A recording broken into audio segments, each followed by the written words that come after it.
예루살렘 입성하면은 성서에 이제 어디에 나오냐면요. 마태복음 21장입니다. 그래서 예루살렘 입성하시면은 탁 머릿속에 떠오르는 것이 마태복음 21장이에요. 그래서 마태복음 21장을 우리 한번 같이 열어봐 줬으면 합니다. 마태복음 21장.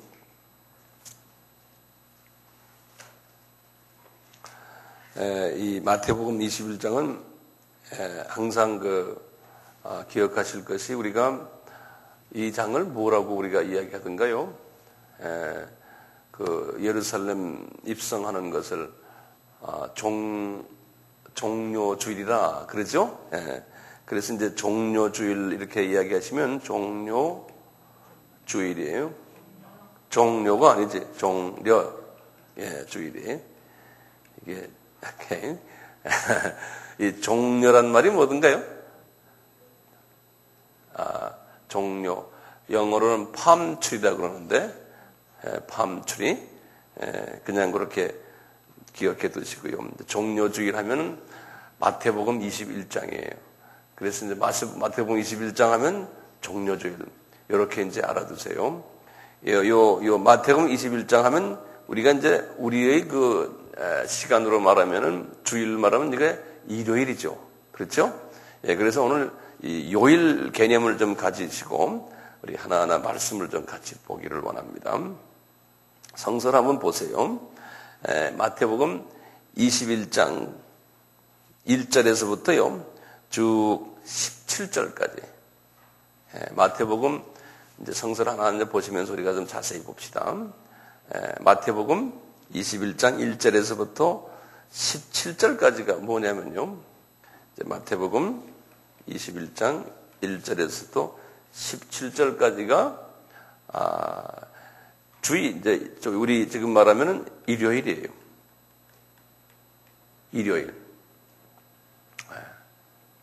일요일인데 그 일요일 날에 주님이 어디에 들어가셨냐면 예루살렘에 이제 들어가시기 전에 이제 들어가는 모습을 우리가 지도를 좀 한번 그려가면서 좀 봅시다. 제가 천천히 말씀드릴 테니까요. 여기 이스라엘 지도를 이렇게 하나 좀 간단히 제가 지도를 그리려 할 때는 될 수 있으면 크게 그리세요. 그래야 본인한테 이제 도움이 되거든요. 제가 항상 얘기했지만 이 위에는 무슨 호수였던가요? 갈릴리 호수, 그 다음에 밑에는 사해 이렇게 해놓군요. 항상 이제 이스라엘 지도를 그릴 때는 이렇게 갈릴리 호수, 사해 이렇게 두 개를 항상 이렇게 딱 그려놓으시고요. 어느 호수가 더 크신지 아세요? 사해가 훨씬 커요. 사해가요.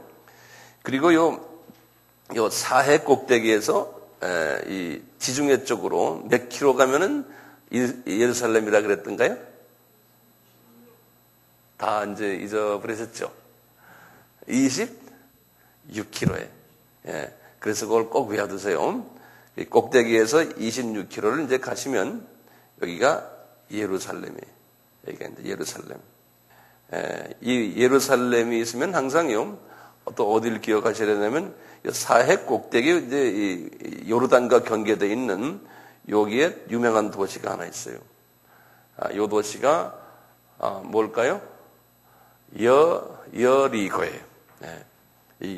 언제 우리 이제 집중적으로 성경 지도를 가지고 우리가 좀 공부할 때가 올 때 있을 텐데요. 여리고예요. 그래서 이제 여리고하고 예루살렘과 이 하이웨이가 있어요. 지금도요. 옛날 예수님 당시에도 그 하이웨이가 있었어요. 하이웨이 자동차 길은 아니지만 사람들이 다니는 국도가 있었어요. 그래서 예수님이 이 3년 공생애 때 항상 이쪽 북쪽에서 살았잖아요. 여기 갈릴리 지방에 사셨잖아요. 그래서 이제 이 갈릴리 지방에서 이제 항상 예루살렘으로 오실 때는 제가 예전에도 말씀드렸지만 직접 이렇게 직선으로 오지 않아서 꼭 여리고를 들려서 그 다음에 이 국도를 따라서 이렇게 오세요. 예수님이 그 내려가시는 이유가 있어요. 이 사마리아 사람들을 제자들이 싫어했기 때문에 이렇게 직선거리로는 주님이 안 가셨어요. 항상 밑으로 내려와서 여리고에 들렸다가 이렇게 예루살렘에 가시는데요. 가실 때마다 우리 알다시피 예루살렘 이 국도선상에 예루살렘 바로 못 가서 도시가요. 이제 예루살렘 바로 못 가서 도시 하나가 여기 벳박이라는 도시가 있어요. 벳박에 여기 이제 감람산 나중에 제가 이제 설명드리는데요. 감람산 같으면은 거리로 따지면 한 1km, 한 많아야 2km 정도에 가까운 거리예요.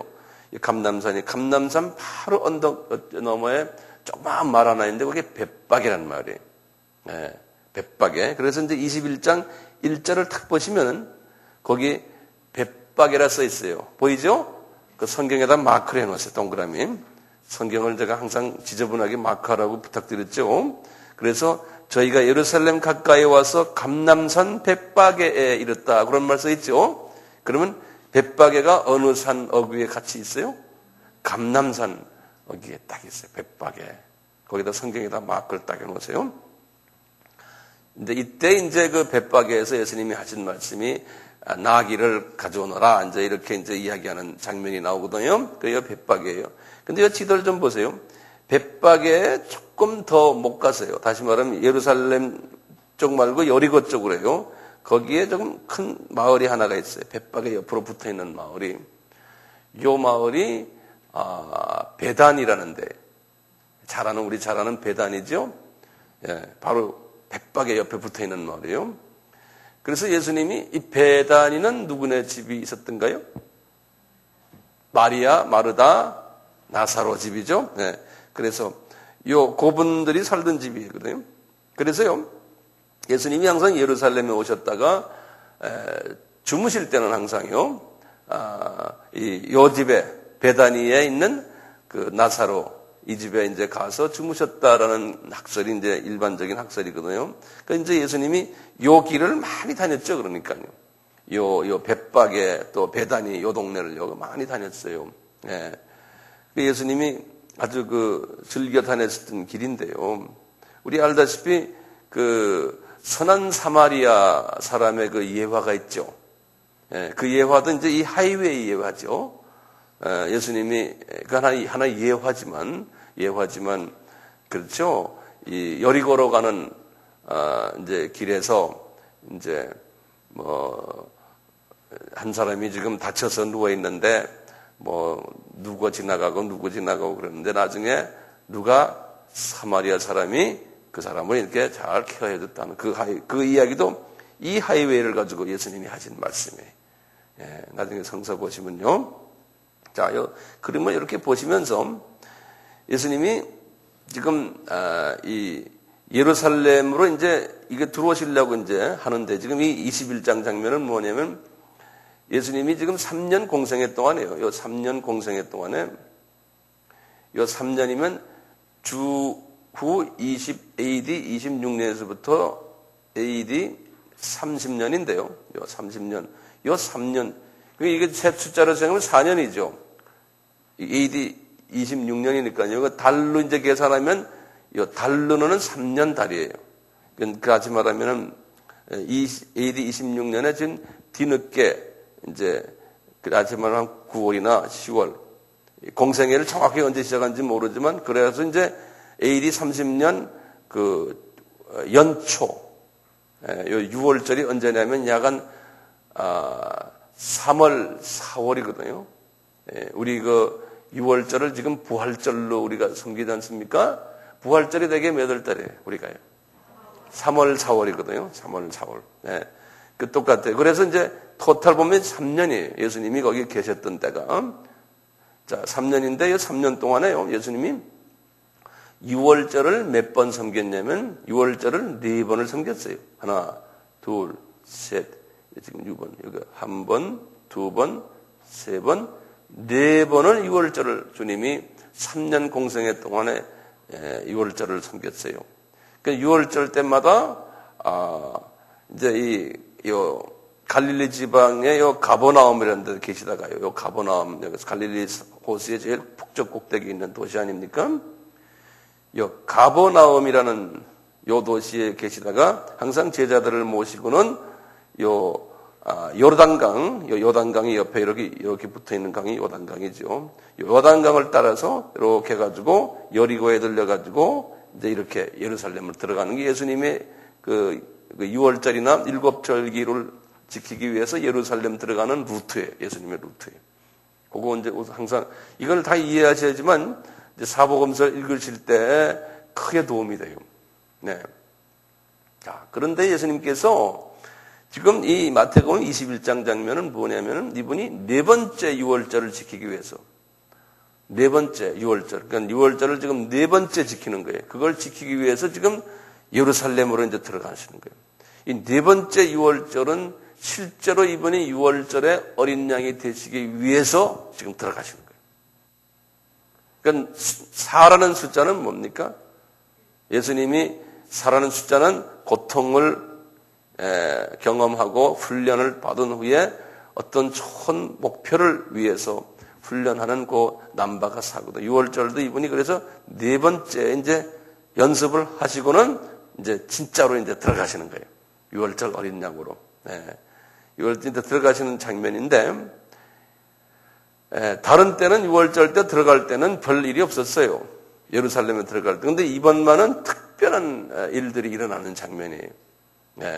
자, 그래서 이제 들어가시는데요. 여기가 내가 이제 언제 기회 있을 때 여기에 대해서 자세히 굉장한 시간을 제가 보낼 거예요. 그렇지만 오늘은 그러지 말고 그냥 이렇게 들어가셨어요. 이분이 들어가셨는데 12절을 보세요. 지금 이게 예루살렘 입성한 것은 이제 우리 식으로 말하면 지금 종료 주일이에요. 들어가셨어요. 그 예수님이 하시는 말씀이죠. 예수께서 성전에 들어가서 성전 안에서 매매하는 모든 자를 내쫓으시며 돈 바꾸는 자들의 상과 비둘기 파는 자들의 의지를 다 둘러엎으시고 의자를 둘러엎으시고 저희에게 이르시되 기록된 바 내 집은 기도하는 집이라 일컬음을 받으려 하였으면 너희는 그 강도의 구려를 만드는 듯 하시며 쭉 나오거든요. 이렇게 나오는데 보시면 14절, 15절, 16절을 보면 아주 재미있는 말이 있어요. 보시면 소경과 저는 자들이 성전에서 예수께 나오니까 고쳐주시니 대제사장들과 서기관들이 예수의 하시는 이상한 일과 또 성전에서 소리질러 호산나 다윗의 자손이 하는 아이들을 보고 분하여 예수께 말하되 저희가 하는 말을 듣느냐? 예수께서 가라사대 그렇다. 어린 아기와 젖먹이들의 입에서 나오는 찬미를 온전케 하셨다 함을 너희가 읽어본 일이 있느냐? 시편 8장 2절의 말씀을 지금 인용하시는 거예요. 이렇게 말씀은 그들을 떠나 성 밖으로 베다니에 나가서 거기서 유하니라. 이 말씀을 가만히 보시면요. 예수님이 지금 이렇게 6월절 이 일을 과거 모세 때부터니까 1500년 동안 동물을 잡아가지고 6월절 어린 양의 모습을 유대인들에게 보여줬잖아요. 보여주셨는데 실체의 6월절 어린 양이 지금 이렇게 지금 들어오고 계신데 그분을 전혀 알아보지 못한 거 유대인들이 특히 거기 종교 지도자들인 대제사장들이나 서기관, 이 서기관은 신학자들을 서기관이라 그러지 않습니까?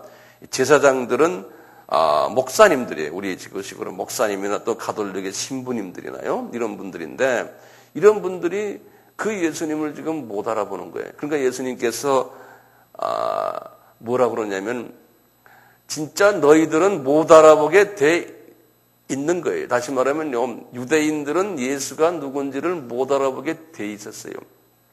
그 구약에 쭉 보면 하나님의 계획이에요. 그리고 이제 이방인들이 이제 이 사람들이 생각할 때 이방인은 여기에서 뭐라고 그랬냐면 소경들이다.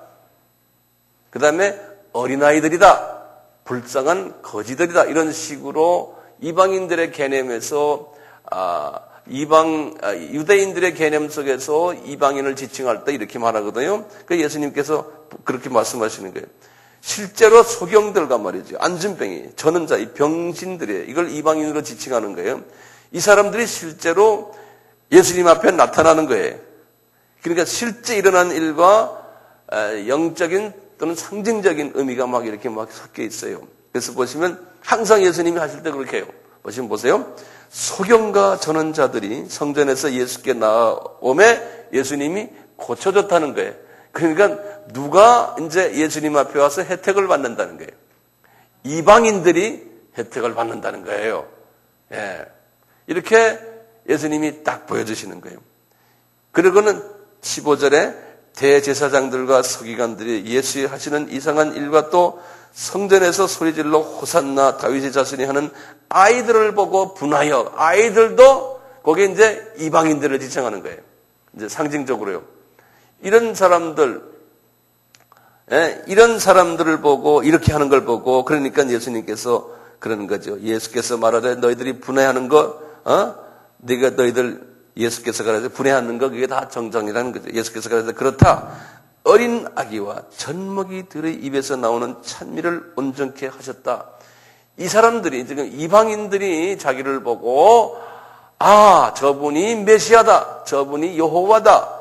저분이 성전에서 저렇게 이제 죽으실 메시아다라는 것을 외치겠다라고 말한 그 말이 이루어지기 위해서요. 그것이 이런 일을 이렇게 외치겠다는 그 말을 어디서 했냐면 시편 8장 2절에서 했다는 거예요. 다시 말하면 다윗에게 이렇게 말을 해줬다는 거예요. 언제? 1000년 전에.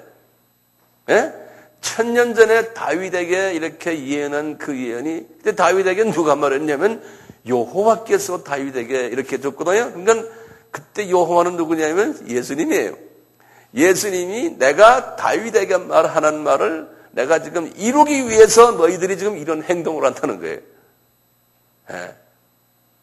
그러니까 하나님이 보면은 참 어떨 때 보면은 하나님의 예정 속에서 움직여 나가는 거 보면 이게 상당히 우리가요, 인간의 이성으로 보면은 어떤 때는 unfair해요. 우리가 우리 삶 속에서 어떤 일들이 일어나고 있어요. 내가 좋지 않은 일들이에요. 내가 원치 않는 일들이 일어날 때 그것을 그 사건 그 자체만 보면은 참 그런데요. 그 사건 뒤에 숨겨져 있는 하나님의 뜻을 우리가 기다리고 볼 필요가 있어요. 그러니까 좀 역사적인 그 안목으로 사물을 보는 거예요. 그래서 그 사건 자체만 보시고 그냥 그것 때문에 뭐 좋다 나쁘다 뭐 섭섭하다 이러지 마시고 어떤 사건이 딱 일어나면 아, 이 사건은 앞으로 어떤 일을 하나님이 보여주기 위해서 이 사건이 있구나. 그 멀리 보고는 그 사건 자체가 언젠가는 좋은 일로 잘 될 것 같다. 이제 이렇게 이제 보는 연습이에요. 그런데 좋은 일을 뭐냐면 예수님 중심으로 좋은 일을 보는 거예요. 그러니까 모든 것은 하나님이 통치하시니까, 우리 주님이 예수님이 통치하시니까 그분이 과연 이 세상에서 지금 우리에게 원하는 게 뭔가, 그것을 그런 쪽으로 보는 거예요. 그분의 뜻을 찾아서 모든 사물을 우리가 해석하는 거예요. 혹시 조금 어려울 수도 있지만 그렇게 좀 이해해 주시기 바라요. 자, 이렇게 이제 하셨지 않습니까? 이제 아시다시피 이제 12절에 보면 이분이 성전에 들어가 가지고 비둘기 파는 사람들, 돈 바꾸는 사람들 막 욕하시는 장면 나오지 않습니까? 그건 그분들이 그만큼 예수 그리스도의 그 진가를 몰랐기 때문에, 오늘날도 마찬가지지. 교회가 물질 위주로 돼버리고 하나의 그 행사 위주로 돼버리고 이런 식으로 자꾸 하다 보면은 그것이 하나의 그 세속화돼 버리는 이제 그런 모습을 이제 여기다 이제 보여줬잖아요. 이제 그런 것은 이제 다 제쳐놓고요. 이분이 그러고 이제 주일날에 이렇게 하신 거예요. 그리고는 17절 보시면 그들을 떠나 성 밖으로 베다니에 가서 거기서 유하시더라 그랬지 않습니까? 그래서 여기서 베다니에다가 좀 동그라미를 쳐놓으세요. 이분이 이제 베다니에 이제 가셨어요. 여기 지도를 보시면 이제 베다니에 이제 가셨지 않습니까? 여기에. 그리고 거기서 이제 하룻밤 주무셨어요. 하룻밤 주무셨어요. 거기 이제 예루살렘 입성하셔서 첫날 보내는 장면이에요. 근데 그 첫날은 우리가 말하면 주일날이에요. 이제 일요일이에요. 주일. 이렇게 하셨어요. 그리고 이분이 그 다음 이제 베다니에서 하룻밤 주무시고 이제 월요일 날 아침에, 그래서 그 18절부터요. 그 18절 거기다가 써놓으세요. 월 그렇게 써놓으세요. 성경 그 옆에 빈칸에다가 월 이렇게 써놓으세요. 월요일입니다. 이제 예수님이 보세요. 월요일 날 이른 아침에 성으로 들어올세, 예루살렘으로 다시 들어오셨어요. 시장하신지라. 여기 이제 잘 보시면 이 주님의 그 하시는 모든 그 그분의 그 하시는 행동을 우리가 보시면서 이것이 곧 시간만 보지 말고 그것이 어떻게 역사 속에서 이것이 어떤 앞으로 일어날 일들을 위해서 이분이 이런 행동을 하시는지를 우리가 한번 볼 필요가 있어요. 그것을 보시고는 오늘날도 무슨 일이 일어나는 걸 보고 그것만 보지 마시고 앞으로를 볼 줄 아는 그런 우리 눈을 좀 뜰 수가 있어요. 자, 보세요. 이른 아침에 성으로 들어오실 때 시장하신지라. 이 시장하신 것도 다 하나님이 뜻이 계신 거예요. 길가에서 한 무화과 나무를 보고 무화과 나무에다 줄을 탁 쪄놓으세요. 무화과 나무를 보시고 그리로 가서 잎사귀밖에 아무것도 얻지 못하시고 나무에게 이르시되 잎사귀밖에 아무것도 얻지 못하시고, 그러니까 열매가 없다는 소리죠. 예. 우리 알다시피 그 무화과 나무는 뭡니까? 무화과 나무는 이스라엘을 이야기해요. 그래서 그거 좀 참고로 써놓고요. 이스라엘 사람들 그리고 이스라엘 나라들을 이야기할 때 무화과 나무다 이렇게 말. 거기에 잎사귀들 하는 거는 무화과 나무에 달린 백성들이 이럴 때 이제 무화과 나무 그러거든요. 이 무화과 나무가 열매가 없는 모습을 지금 예수님이 지금 보고 계신 거예요. 그럼 무슨 열매가 없을까요? 예? 이분들이 과거 2000년 동안 구약 동안에 예수 그리스도가 오실 것이다 그러고 그 여호와가 예수님이라는 그 사건을 그렇게 많이 보여주고 해놨지만 이분들은 예수가 누군지를 모르는 모든 것은 예수님 중심이에요. 우리가 열매할 때요. 이 무화과 나무에 예수님이 달려야 되는데 이 사람들이 예수가 누군지를 모르는 거예요. 그러니까 열매가 없는 거예요. 무화과 나무가요. 예.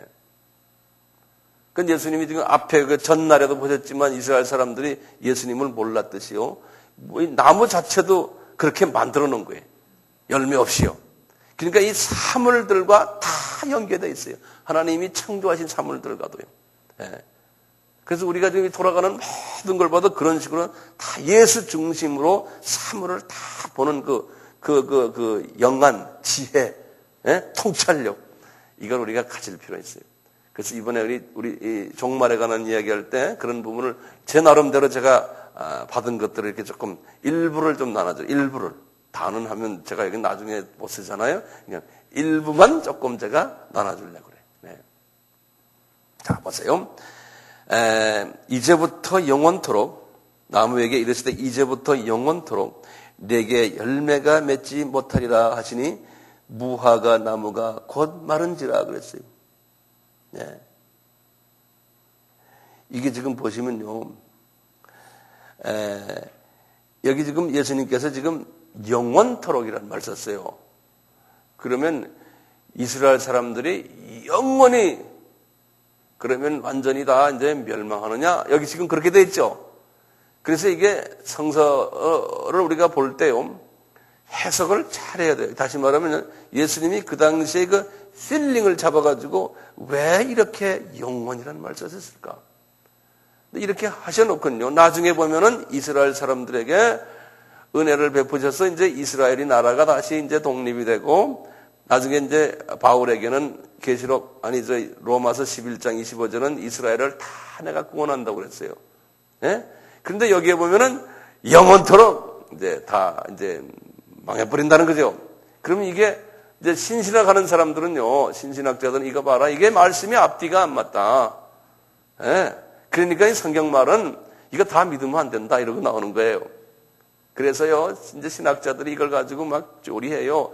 이 말은 원서를 보면 이런 말인데 이것이 어떻게 해석이 잘못돼서 이랬다. 뭐 그 당시에 별난 소리 다 해요. 그래서 하여튼 이 성경 말씀이 앞뒤가 맞지 않는다. 그러니까 이것은 우리가 100% 믿으면 그 당시 뭐 이런 거는 그 당시 실제 사실 요거는 그 당시에 저자들이 말을 좀 붙인 거다. 뭐 별난 소리 다 해요. 그 왜냐하면 영적으로 그 안을 들여다보질 못해서 그런 거예요. 예, 영적으로요. 그러니까 우리가 자녀들에게 말 안 들으면 우리 말도 이런 게 있잖아요. 내가 너 죽여버릴래 그냥. 예? 화가 나면 그렇게 표현하잖아요. 실제로 죽이는 게 아니잖아요. 예? 화나서 좀 강한 표현으로 형용사가 들어간 건데 이런 것도 마찬가지예요. 영원토록 하는 거예요. 이게 이 전날 보세요. 이 전날의 한 짓을 보세요. 2000년을 연습하셔서 예수님이 지금 여기 오셨는데 그분 저쪽에 이제 아담의 타락한 것까지 따지면 약 한 4000년이거든요. 그렇게까지 해도 몰랐던 이 사람들에게 화가 나셔서 한마디 그런 식으로 표현한 거죠. 네. 자, 그런데 이제 나중에 이제 화요일 날에 보시면 완전히 다른 말씀도 하세요. 오케이? 자, 이게 좀 참고로 그렇게 알고 계시고요. 제자들이 보고 이상히 여기에 가로되 20절입니다. 무화과 나무가 어찌하여 곧 말랐나이까? 예수께서 대답하여 가르치되 내가 진실로 너희에게 이르노니 만일 너희가 믿음이 있고 의심치 않으면 이 무화과 나무에게 된 이런 일만 뿐이 아니라 이 산들어 들려 바다에 던지라 해도 될 것이요. 너희가 기도할 때 무엇인지 믿고 구하는 것은 다 받으리라. 여기 요것만 딱 가지고 이야기하면요. 앞에 지금 믿음이 있으면 산도 옮기고 다 한다는 거죠. 그렇잖아요? 근데 요 말씀만 가지고 우리가 성서 공부도 많이 하고 이 말씀만 가지고 별난 이야기를 다 해요. 믿음이 있으면 독도 먹어도 된다고 어떤 사람은 믿음이 있기 때문에 독도 먹었다 죽는 사람도 있고 그렇잖아요. 예, 그런 사람이 있었대요. 여기서 지금 믿음이라는 건 지금 예수님이 지금 이 월요일날 지금 하시는 가운데의 믿음은 무슨 믿음이에요? 항상 말씀하실 때 앞뒤를 보시고 어떤 상황에서 믿음을 이야기했어요. 예, 이 믿음이라는 거는 내가 예수님이에요. 예수님이 하나님이시고 하나님의 또 성자 하나님이시고 구속을 위한 그래서 이 일을 위해서 여기 오셨다는 그 하나님, 예? 거기에 대한 믿음이에요. 예. 거기에 대한 믿음을 너희들이 가지지 못했기 때문에 지금 이런 짓들을 한다는 거예요. 예. 내가 하나님이라는 걸, 창조주라는 것을, 구속주라는 걸 믿을 때는 그 믿음 안에서는 뭐든지 다 할 수 있다는 거예요. 그래서 이 안에 이제 그 믿음 했고요. 뭐 다 할 수 있다는 그 사이의 간격이 많거든요. 그 간격은 성서에서 많은 부분에서 말이죠. 그 사이에 그냥 믿고 그냥 산 옮기는 게 아니라 그 사이에 엄청난 조건들이 많아요. 그 조건이 여기서 생략이 됐어요. 예. 자, 그런데 여기서 지금 초점이 뭐냐면요. 무화과 나무가 저주를 받았다는 게 초점이에요. 예? 그 무화과 나무가 왜 저주를 받았냐? 예수님을 인정을 안 했기 때문에 이스라엘 사람들이요. 근데 그것도 하나님의 계획이었어요. 그러다가 이 무화과 나무가 이렇게 저주를 받고 실제적으로 나무가 저주를 받았어요. 나무가요. 무화과 나무가. 그런데 실제로 그 나라가 저주받은 건 언제입니까? 나라가. 이미 민족은 예수님을 일부만 빼놓고 예수님을 다 믿질 않았으니까요. 인간의 눈으로 보면 저주받은 사람들 같았어요. 당분간요. 근데 그 나라가 실제로 또 저주받은 게 언제예요? 70년이죠. 그렇죠? 예, 70년이에요. 그러니까 하나님께서는 이렇게 말씀하시고는요. 이 역사와 항상 연결되어 있어요. 예. 그래서 지금 이 말씀하시는 건 지금 몇 년에 지금 말씀하세요? 이 말씀하시는 거는? 여기 지금 주후 몇 년이에요? 주후 30년이에요. 30년이에요? 그렇죠, 분명히. 예. 공생애가 언제 시작했어요? 26년이라고 그랬죠. 30년에 딱 말씀하시고는 언제 이 말씀이 이루어졌어요? 지금 무화과나무 너 실제로 저지해 놓군요. 그 다음에 무화과나무인 예루살렘 또 이스라엘 사람들 또 그 성전이 무너진 것이 언제? 그 나라가 무너진 것이 AD 70년이죠. 그러니까 몇 년 후에 그것이 그대로 이루어졌어요?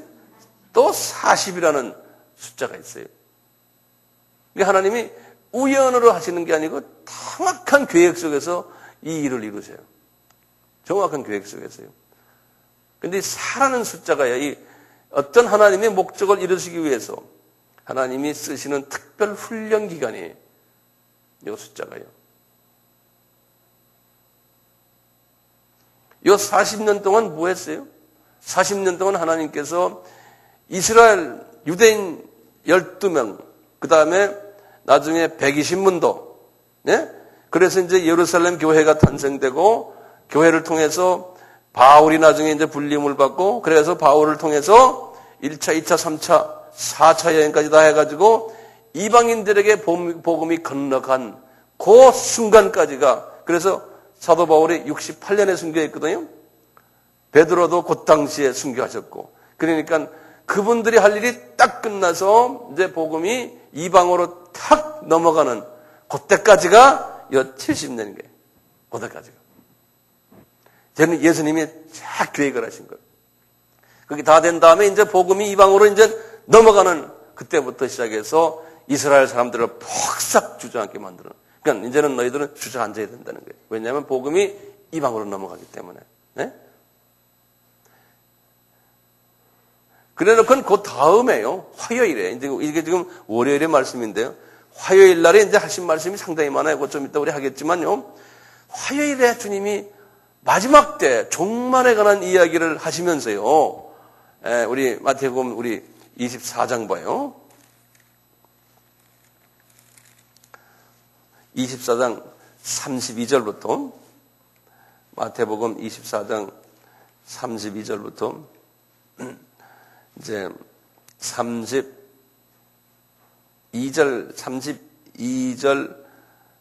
33절, 34절까지 봐요. 34절까지.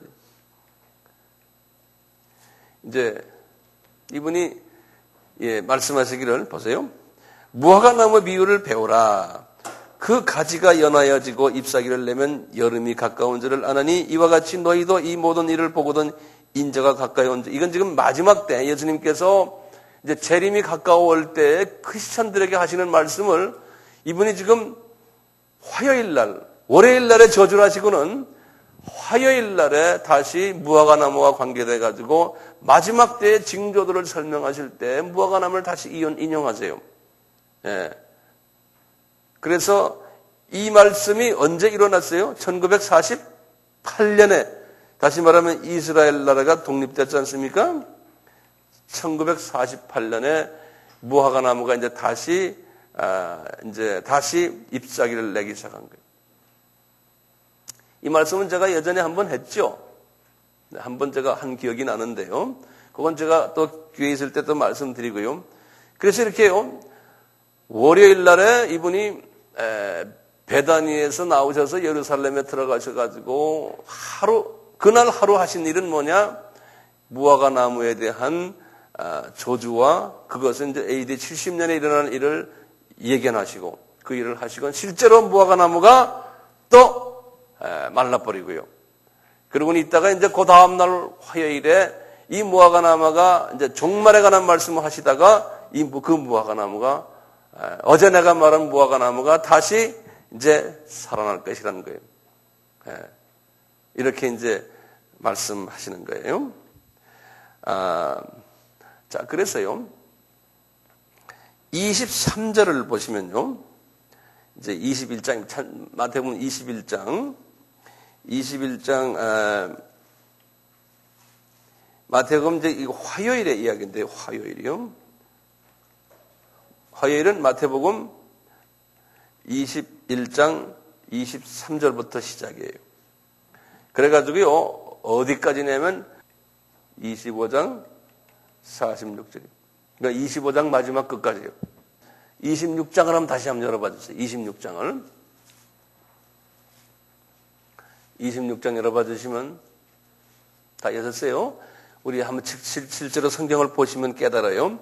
1절, 2절을 보세요. 예수께서 이 말씀을 마치시고 하는 건 지금 앞에 25장까지의 말씀이에요. 이 말씀을 마치시고 제자들에게 이르시되 너희 아는 바와 같이 이틀이 지나면 6월절이라 인자가 십자가에 못 박히기 위하여 팔리우리라 하시니라. 요거거든요. 그것도 이틀이라는데 동감을 좀 줘주세요. 이 이스라엘 사람들의 이 카운팅 시스템이 어떻게 되어 있냐면요. 날짜 카운팅이. 저를 좀 보실래요? 요거 줄을 하나 그으시고. 여기 지금 화요일이에요. 우리가 지금 화요일에 하시는 말씀인데 화요일에서 이틀이 지났다 하면 어떻게 되냐면 화요일은 카운트를 안 해요. 수요일이 하루, 목요일이 하루예요. 그 이틀이 지나면 그러면 그 다음에 이제 날짜가 금요일이에요. 이렇게 이야기를 해요. 이스라엘에서는 날짜 카운트는요. 자, 그날은 카운트 안 해요. 이틀이 지났다. 그러니까 수요일과 목요일이 지나면 하니까 오늘이 무슨 요일이에요? 화요일이에요. 그래서 요 25장까지는 화요일이에요. 그러면 월요일은 어디였어요? 월요일 끝나는 것은 21장, 아까 22절까지예요. 그렇죠? 그러니까 21장 23절부터 지금 25장 제일 마지막 46절까지는 무슨 요일이에요? 그럼 화요일이에요. 이해되세요? 예. 자, 그러면요. 그냥 간단하게 화요일 날에 우리 주님이 엄청난 중요한 말씀을 많이 했어요. 화요일 날에. 우리가 우리 귀에 익은 말씀들 많이 하셨어요. 예. 특히 이제 화요일 날하고 그 다음에 이제 수요일 날도 굉장히 중요한 말씀을 많이 했어요. 그래서요, 이 수요일 날과 목요일, 특히 수요일과 목요일 하신 말씀은, 이 목요일은 무슨 말씀이에요? 성만찬. 그렇죠? 특히 이 성만찬 말씀은 목요일, 수요일 날은 별로 그렇게 중요한 말씀 많이 안 하셨는데, 목요일 날은요, 성만찬 말씀을 엄청나게 많이 했어요. 이분이. 목요일 날은요, 특히 성만찬 저녁에. 그것이 어디에 나오는 요한복음이요. 요한복음 13, 14, 15, 16, 17장 전부 이 5장이요. 성만찬 때 하신 말씀. 예. 요한복음이 전체가 몇 장입니까? 21장인데 21장 중에서 하루 저녁에 목요일 날 하신 말씀이 5장을 할애했어요. 근데 이 5장 속에는요, 엄청난 중요한 말씀이 많아요. 그래서 제가 지금 말씀드리는 이유는요, 우리 예수님께서 그 십자가에 달리시기 위해서 월요일부터 주일날 이제 종려주일날 들어가셔가지고요, 특히 월요일부터 시작해서 그 달리시는 목요일 저녁까지 그 하신 말씀들을 쫙 언제 그것만 제가 집중적으로 한번 설명할 기회가 있을 것 같은데, 그거를 우리가 자세히 보면요, 우리에게 큰 도움이 돼요. 우리 주님이 마지막 유언 같은 말씀들이 3년 정말 제자들을 훈련시킨 다음에 제자들에게 주옥 같은 말씀들을 그 나흘 동안 하셨어요. 그래서 우리가 주님께 사랑을 받으려면은 그 나흘 동안의 말씀에 깊이 집중을 할 필요가 있어요. 그래서 저는 개인적으로요, 우리 이런 시스템을 쫙 지금 알고 나면은 성서의 시스템들을요, 어디에 내가 신경을 써서 우리 주님이 어떤 부분에서 더 신경 쓰시고 우리에게 기대하시는가, 이제 그거 우리가 보는 지혜가 생기죠. 여기 이제 3절부터요, 27절까지가요, 제1강이에요. 화요일 날 제1강이에요. 그래서 거기다 이제 제1강 그래 놓고요, 절수만 써놓으세요. 그리고 성경에다 거기다 딱 써놓으세요. 1강 그래 놓으세요. 우리 성경은 참 잘 돼 있는 게요, 한 대목마다 동그라미를 쳐놨어요. 그래서 이 동그라미와 그 다음 동그라미 그 사이가 한 대목이에요. 우리 성경은 그게 참 잘 돼 있어요. 영어 성경은 그게 안 돼 있는데. 예, 그래서 보면 23절 앞에 동그라미가 있죠? 그리고 20 몇 절 앞에 동그라미가 있어요. 32인데 27절까지가 한 단락이에요. 여기 우리 성경에 동그라미 없지만요. 28절 앞에 실은 동그라미가 있어야 되는데 그걸 놓쳤어요. 우리 성경은. 그래서 제1강, 제가 뭐 제목을 드릴 필요 없지만 제1강은 뭐냐면 이런 거예요. 예수님의 예수님의 authority, 다시 말하면 당신은 도대체 누구냐? 이런 식으로 권세에 도전을 했어요. 그래서 이제 1강은 그 권세 도전에 대해서요. 예수님의 권세 도전에 대해서 이분이 그렇게 그냥 이렇게 스쳐 넘어가 버렸어요. 예. 그냥 지금 말해야 이해를 못 하니까요. 이제 이 이스라엘 지도자들이요. 그 대제사장들이 이해를 못 하니까 그냥 그래 하고 그냥 적당히 그냥 이렇게 스쳐 넘어간, 그러면서 예수님은 지금 이런 사건들을 이렇게 맞이하시면서 그 사건을 딱 맞이하면서 거기에 대해서 한마디 이렇게 뱉어내는 말씀들이 있거든요. 그건 그냥 심심해서 뱉어내는 것이 아니고 그 뱉어낸 말씀들이 다 성경에 기록되어 있잖아요. 이 뱉어낼 때 왜 뱉어낼까요? 이 예수님의 제자들이 항상 옆에 따라다니잖아요. 제자들 보고 들으라고 뱉어내시는 거예요. 예, 제자들 교육용, 실습용 이 모든 말씀들이. 그러니까 3년간 공생애는요, 제자들을 차출해가지고 제자들을 훈련시키는 기간이라고 생각하시면 돼요. 그 훈련시키는 거기서 나오는 모든 훈련 내용들이 우리에게도 필요한 거예요. 그러면 훈련 내용을 딱 보시면은 뭐를 주님이 훈련시키려고 그럴까요? 크게 대목으로 보면요. 이제 예수님께서 제자들에게 궁극적으로 무엇을 말해주려고 그래요? 제자들에게 가르쳐주는 게 이거예요. 그분들의 그 사고방식이 구약적인 개념을 가진 유대인들이기 때문에 구약에 나오는 여호와가 나라는 거예요. 예수님께서. 그리고 내가 창조주 하나님이다. 그리고 이 삼위 하나님 중에 제2의 하나님이신 성자 하나님이라는 것을 우선 가르쳐주고요. 그것을 가르쳐주는 과정 속에서 어떻게 했어요? 이분이 가끔 가다가 기적을 베풀어요. 초창기부터 봉사들 낫게 하고, 처음엔 베드로의 어머니 감기 든 것도 한번 고쳐주고, 처음엔 약하게 하세요. 그러다가 어느 정도 돼가지고 오병이어 사건으로 탁 한번 기적도 보여주고 그러잖아요. 예. 이분이 제일 처음에 세례 요한에게 세례를 탁 받으실 때 뭐라 그랬어요? 성부 하나님과 성자 하나님이 나타나셔서 이분 앞에서 뭐랬어요? 그때는 세례 요한에게 이분이 누구란 걸 말해주잖아요. 성부 하나님 뭐예요? 이는 사랑하는 내 아들이다 이렇게 말씀했잖아요. 이분이 그걸 들었지만 나중에 제자들을 시켜가지고 그분이 누군지 다시 한번 체크하라고 그랬어요. 세례 요한도 그렇게 의심했어요. 그러듯이 제자들은 그 당시에 없었거든요. 그러는 게 제자를 이제 다 뽑으신 다음에 데리고 다니면서 이제 기적을 이렇게 보여줘. 나중에 가서는 죽은 자인 나사로까지도 이제 살아나게 하시고 말이죠. 이래도 제자들이 이분이 도대체 누군가? 계속해서 그냥 고민하면서 한 1년 반을 지냈어요. 1년 반을 따라다닌 거예요. 그게 우리 모습이거든요. 우리도 신앙생활 한 20년 해도 아직도 저는 모태신앙이거든요. 모태신앙인데도 아직도 나이 60이 돼도 정말 주님과 정말 깊은 사랑의 관계를 갖고 싶은데 그게 안 될 때도 있거든요.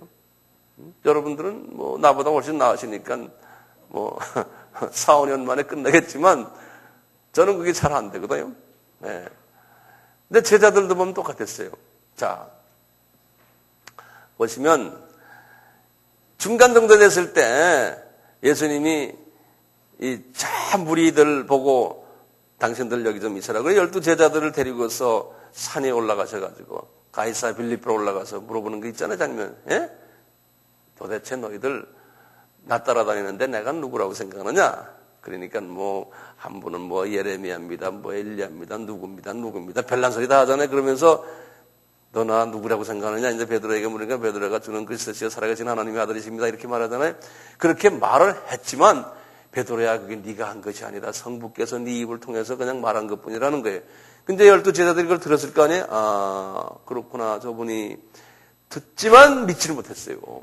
그게 우리의 제자들, 그 유명한 분들 하나님 뽑아놔셨는데도요. 그래서 그 다음 이제 마태복음 16장 이야기인데 17장에 가서는 그러잖아요. 변화산 데리러 올라가잖아요. 특히 거기에 핵심 멤버 세 사람을, 예? 베드로와 요한과 야고보 딱 세 분 데리고 올라가서 먼저 변화산에서 딱 변화되고는, 예? 거기에서 그냥 와 이게 뭔가 하는데 하늘에서 음성이 내려오잖아요. 이는 내 사랑하는 아들이다. 예? 근데 이분들이 그래놓고도 잘 몰랐어요. 예. 계속해서 보여주거든요. 계속해서. 어떤 때는 귀신이 마태복음 이제 8장 같은 데 보면 귀신이 딱 나타나가지고 귀신 들린 자들, 오, 당신은 다윗의 아들이고 하나님의 아들입니다 하니까 입 다물어라. 예수님이 그러잖아요. 제자들이 다 들었는데도 그분이 예수 그리스도가 하나님이심을 몰랐다고요. 이 머리가 바뀌어지질 않는 거예요. 그런 소리 들어도. 그렇지만 주님은 꼭 우리 이슬비를 내리듯이 계속 자꾸 내려주는 거예요. 우리가 이게 말씀 배우는 것도 마찬가지 아니에요. 이슬비 내리는 거죠. 제가 1시간을 다 해도 나중에 가서 한 며칠 있다 물어보면 5분도 기억 못 하시는 경우, 우리 모습 아니에요? 그 당연한 거예요, 당연한 거예요. 예. 다 알면은 그 곤란해요. 그 사람은 좀 잘못된 사람이에요. 제 사람들 이런 말 해서 미안합니다. 근데 특수한 사람들은 하지만 대부분은 다 그냥 이슬비 맞고 가는 거죠. 예? 기분 좋죠? 그 말 하니까. 예. 그래서 나중에 이제 하지만 예수 그리스도가 내가 이 세상, 내가 하나님의 아들이고 그 하나님의 아들이 3년 동안의 훈련 계획이 그거예요. 내가 하나님의 아들이고 내가 구세주로서 구약에서 나오는 모든 예언을 이루러 온 하나님이다. 그런데 내가 이제 너희들을 위해서 대속의 제물로 왔다. 응?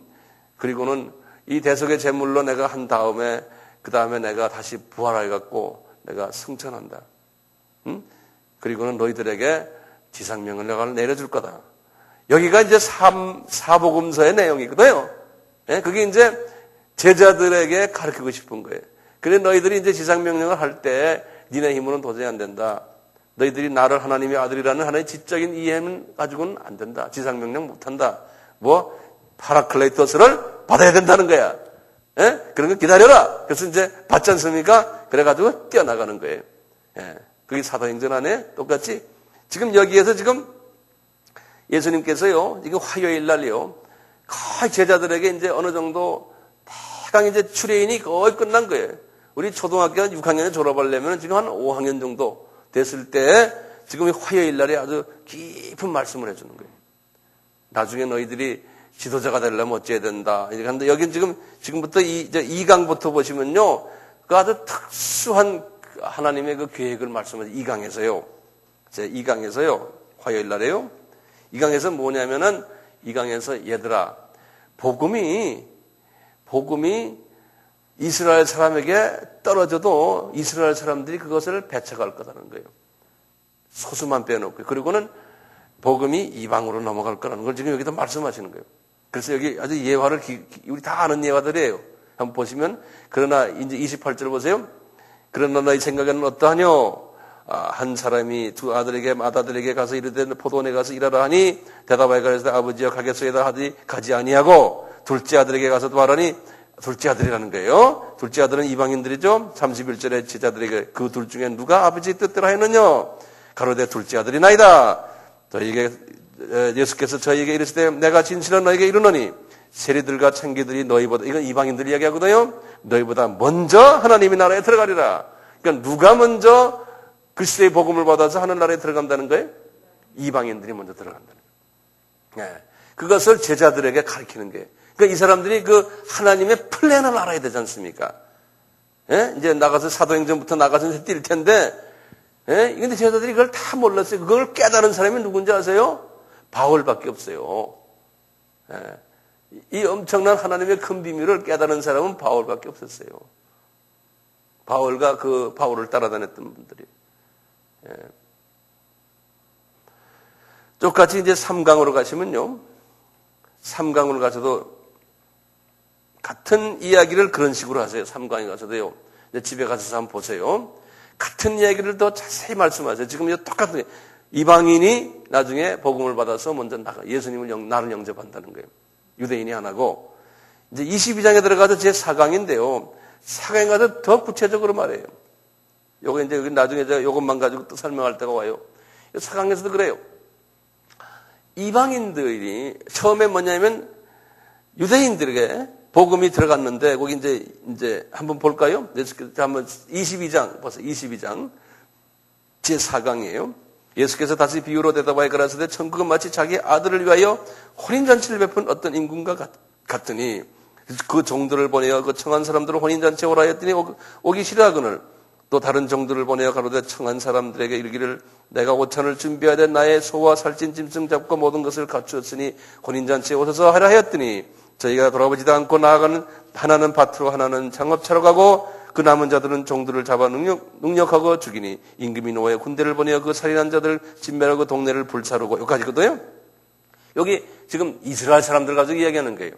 여기 보면 천국은 자기 아들을 위하여, 아들이라는 건 예수님이에요. 그 2절에요. 예수님을 위하여 혼인잔치를 베푼 것 같다. 이게 지금 언젠가면요. 우리 지난 시간에 휴거의 시나리오 속에서요. 혼인잔치 장면 생각나세요? 기억나시죠? 다 혹시 잊어버린지도 모르겠는데 잊어버린 게 당연하다고 그랬지만요. 혼인잔치의 들림을 여기에 들어와라 이렇게 했는데 이건 지금 시간을 22장은 제4강은 종말로 지금 띈 거예요. 하나님의 구원 계획 속에서 종말로 떼어가지고 혼인잔치에 들어와라 하는데 혼인잔치에 들어오는 사람은 유대인 중에서는 없다는 거예요. 그래서 보면요, 이 혼인잔치에는 유대인들이 참가를 못해요. 여기에 말씀에 의하면요. 요거 우선 참고로 알아두세요. 예? 그래가지고 혼인잔치에 안 들어온다는 거는 혼인잔치에 안 들어온 것만은 유대인들은 지금 이게 이 복선으로 되어 있는데요. 유대인들은 앞에 2강과 3강에서 보면 유대인들은 주님 앞에 1차로 안 온다는 거예요. 아무리 불러도 안 온다는 거예요. 그러니까 혼인잔치에도 못 가는 거예요. 예. 자, 그런데 이제 사거리에 나가서 그 7절, 이제 8절부터 그래요. 혼인잔치는 예배드는 데서 청한 사람은 합당치 아니니 길거리에 나가서 만나는 대로 아무나 막 악한 자나 선한 자를 막 다 데려오라는 거예요. 이게 무슨 말입니까? 이거는 이방인 가족이 이야기하는 거예요. 예?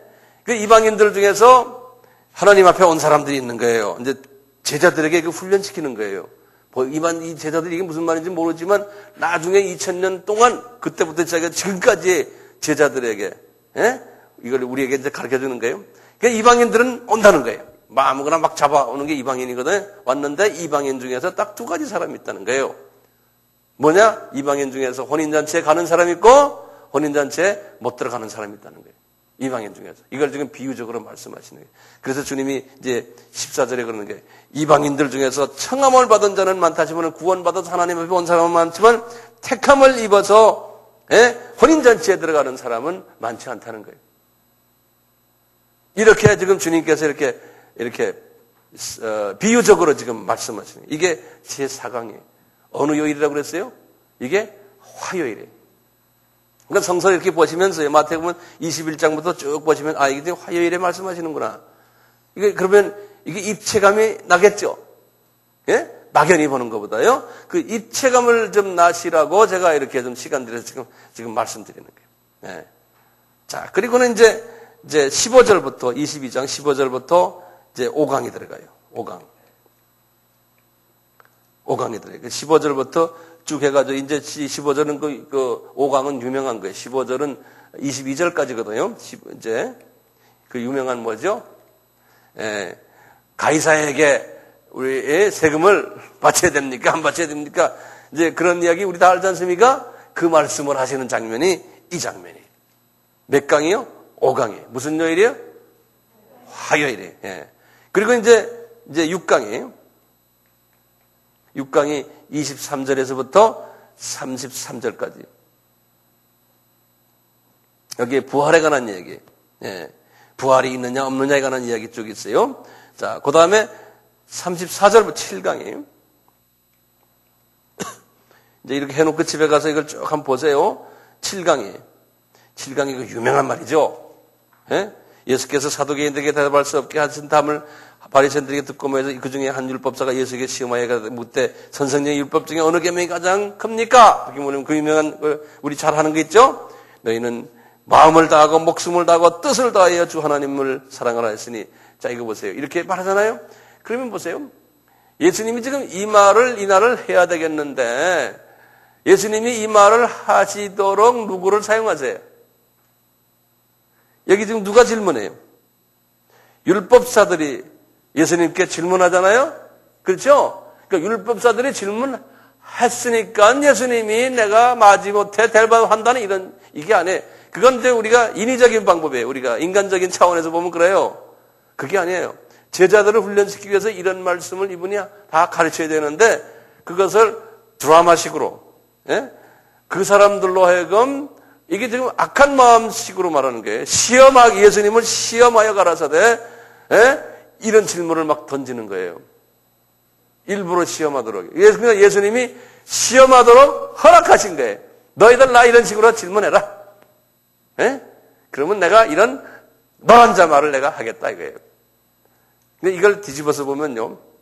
우리 이제 주님을 섬기면서 같이 이제 우리 신앙생활 하면서도요. 예를 들어서 어떤 사람이 나의 마음을 섭섭하게 좀 그렇게 할 때가 있어요. 그러면 그걸 우리가 어떻게 해석해야 돼요? 하나님이 그런 사람 그렇게 할 때 네가 어떻게 반응을 하는가를 보여주기 위해서 내가 저 사람을 통해서 너를 시험한다. 그렇게 볼 수 있죠? 그렇죠? 그러니까 어떻게 돼요? 그 사람이 미워요, 안 미워요? 안 밉죠. 고맙죠. 나를 주님 앞에 더 이쁜 나를 만들기 위해서 저 사람을 통해서 하나님이 나를 조금 불편하게 하는구나. 그렇게 생각하니까 주님 저를 위해서 저 사람이 저렇게 되니 저 사람 주님 사랑해 주세요. 이런 기도를 하게 되는 거예요. 이해됩니까? 예? 그러니까 미운 사람이 없는 거예요. 예? 고맙죠. 예.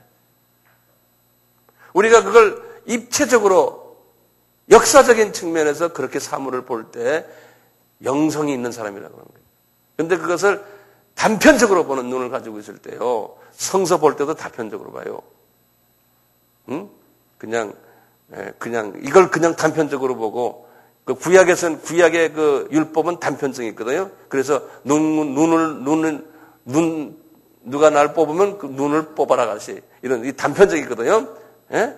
eye for eyes 뭐 그런 말이 있거든요. 우리는 말로 뭐라 그래? 눈은 눈으로. 예? 그다음에 뭐예요?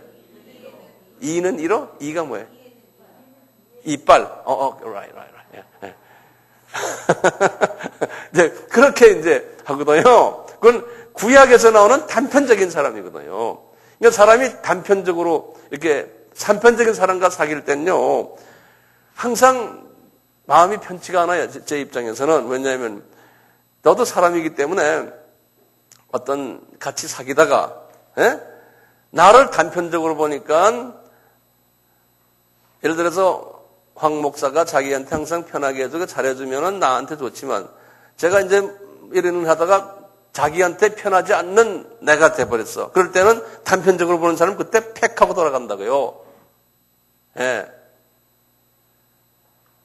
그런데 좀 하이 차원을 보는 거예요. 서로가. 그런 차원을 보는 사람은 저분이 저럴 때는 나에게 어떤 도움을 주기 위해서 저분이 저러는구나.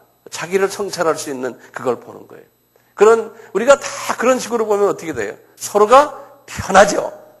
이렇게도 안아주고 저렇게도 안아주고. 왜냐하면 I need that kind of people. 그런 사람이 내가 필요한 거예요. 서로가 필요하다고 생각하는 거예요. 그러니까 서로가 소중하게 봐주는. 이런 사람들만 모이면 이게 천국이요. 주님이 그런 위에다가 복을 내려주신다고. 또 우리 이 식구들은 우리가 그런 그룹들이 되면 얼마나 좋겠어. 내가 볼 때 다 100%가 다 그런 사람들 같아. 예? 그런 눈으로 보면 성서를 보는 눈이 달라져요.